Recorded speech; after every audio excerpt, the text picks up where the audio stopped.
Барлықтарыңызға қайырлы күн қыздар. Бүгін сіздермен бірге жасау жолы өте оңай сүзбелі рогальки дайындайтын боламыз. Видеоның соңына дейін көруге кеңес беремін.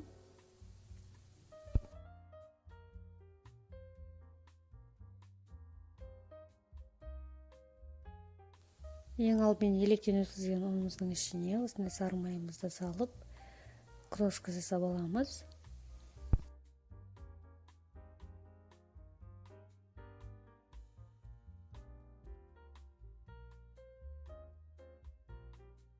Крошкамыз дайын болғаннан соң, оның үстіне разрыхлителімізді және де ванилиумызды салып біркелкі болғанша жақсылап араластырып аламыз да.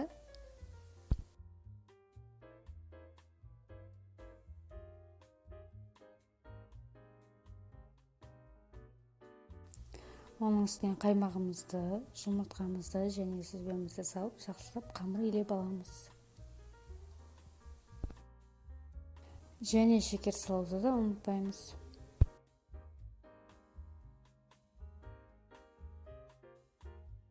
Міне қыздар, біздің тестамыз осылай дайын болып шықты. Енді дайын болған тестамызды тоңазытқышқа 20-25 минутқа қойып қоямыз. Тоңазытқыштан шыққан тестамызды осылай үшке бөліп алып, видеодағыдай жайып аламыз.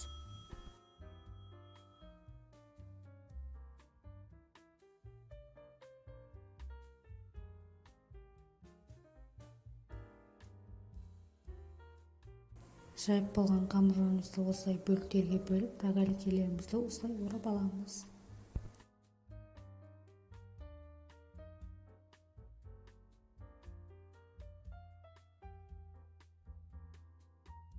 Рогаликелерімізді қызық тұрған пеште 20-25 минут бойы пісіріп аламыз.